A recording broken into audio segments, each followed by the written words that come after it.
छत्तीसगढ़ के स्वास्थ्य मंत्री और वरिष्ठ कांग्रेस नेता टीएस सिंहदेव पार्टी से नाराज हैं। उनकी नाराजगी इसलिए है क्योंकि वह खुद को ठगा हुआ महसूस कर रहे हैं। उनका दावा है कि जब 2018 में मुख्यमंत्री के नाम पर एक लंबे गतिरोध के बाद छत्तीसगढ़ में भूपेश बघेल के नेतृत्व में कांग्रेस की सरकार गठित हुई थी, तो उनके साथ ढाई साल के मुख्यमंत्री के फॉर्मूले पर सहमति बनी थी। पिछले एक साल से वो अपना दावा पेश कर रहे हैं, लेकिन अब तक उनकी हर कोशिश नाकाम हो गई है। लिहाजा अब उन्होंने खुलकर मैदान में आने का फैसला कर लिया है।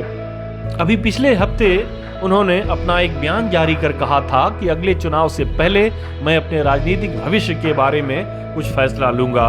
उस बयान को लेकर चारों ओर अटकलों का बाजार तेज हो गया था।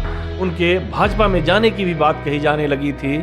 अभी राज्य के राजनीतिक हलकों में उनके पहले बयान की हलचल शांत भी नहीं हुई थी कि उन्होंने अपना दूसरा बयान जारी कर दिया है। पिछले दिनों अंबिकापुर में एक कार्यक्रम में पत्रकारों से बातचीत के दौरान उन्होंने कहा कि अब चुनाव लड़ने का पहले जैसा न मन है न उत्साह है। अब तक 2008, 2013 और 2018 के चुनाव में वो पूरे मन और उत्साह के साथ चुनावी मैदान में खड़े होते थे, लेकिन अब वो उत्साह नहीं है। उन्होंने कहा कि इस बार भी कार्यकर्ताओं से पूछकर फैसला लूंगा कि चुनाव लड़ूं या नहीं। उनके पिछले बयान के बाद मुख्यमंत्री भूपेश बघेल ने कहा था कि सिंहदेव के बयान का गलत मतलब निकाला गया है, लेकिन इस बार उनके बयान में किसी तरह के संदेह की गुंजाइश नहीं थी। उन्होंने बिल्कुल साफ लफ्जों में कह दिया कि वो नाराज हैं। इसलिए इस बार बघेल खेमे की तरफ से भी दो हाथ कर लेने का फैसला किया गया। बघेल की तरफ से इस बार मोर्चा संभाला गृह मंत्री ताम्रध्वज साहू ने। उन्होंने कहा कि सिंहदेव के चुनाव नहीं लड़ने से कांग्रेस को कोई नुकसान नहीं होगा। कांग्रेस इतनी बड़ी संस्था है कि कोई व्यक्ति चुनाव नहीं लड़ना चाहता तो उनका स्थान भरने के लिए लोग तैयार रहते हैं। कोई एक व्यक्ति चुनाव नहीं लड़ना चाहता है तो उसकी जगह 10 लोग चुनाव लड़ने के लिए इच्छुक रहते हैं।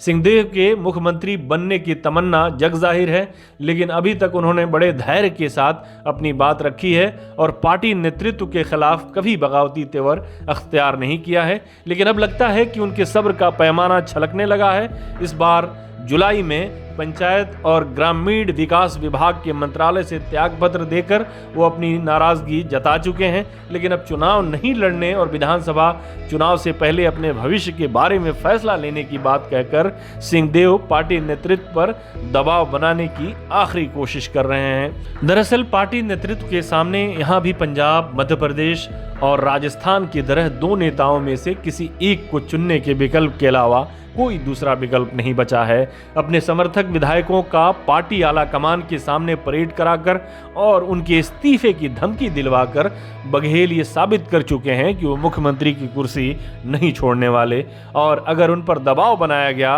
तो वो चुप नहीं बैठ सकते। बघेल के जनाधार को ध्यान में रखते हुए पार्टी ने भी सिंहदेव के मुकाबले में बघेल को ही तरजीह दी है। जहां तक सिंहदेव के हालिया बयान का सवाल है, तो अगर ये पार्टी नेतृत्व पर दबाव बनाने के लिए है, तो जिस तरह ढाई साल के फॉर्मूले के तहत मुख्यमंत्री के उनके दावे को नजरअंदाज किया गया, कोई वजह नहीं कि उनके इस दबाव को भी पार्टी द्वारा नजरअंदाज कर दिया जाए। या दूसरे लफ्जों में कहें तो मुख्यमंत्री भूपेश बघेल ने जिस तरह से सिंहदेव की मुख्यमंत्री की कुर्सी के दावे को खारिज किया है, उससे नहीं लगता कि वो अगले चुनाव में भी अपनी दावेदारी छोड़ेंगे।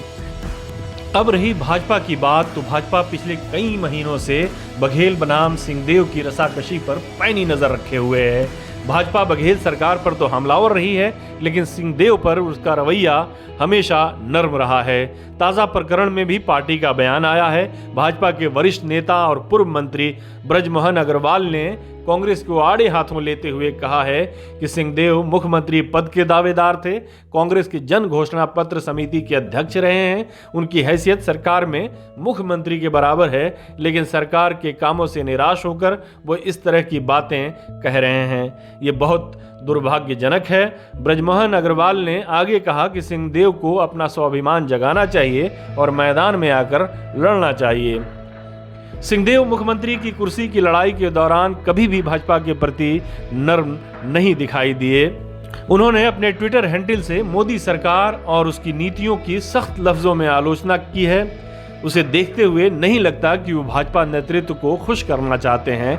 लेकिन आजकल की राजनीति में ऐसी चीज़ें बेमानी हो गई हैं। दल बदलने से पहले या गठबंधन बनाने से पहले आपने अपनी नई पार्टी या गठबंधन के सहयोगी के बारे में पहले क्या कहा था, वो सब अप्रासंगिक हो गया है। आने वाले दिनों में निश्चित रूप से सिंहदेव अपने भविष्य के बारे में साफ इशारे देने वाले हैं। हमारे साथ जुड़ने के लिए आपका शुक्रिया। हमारा वीडियो पसंद आए तो इसे लाइक करें, हमारे चैनल को सब्सक्राइब करें और कमेंट बॉक्स में जाकर अपनी राय ज़रूर दें।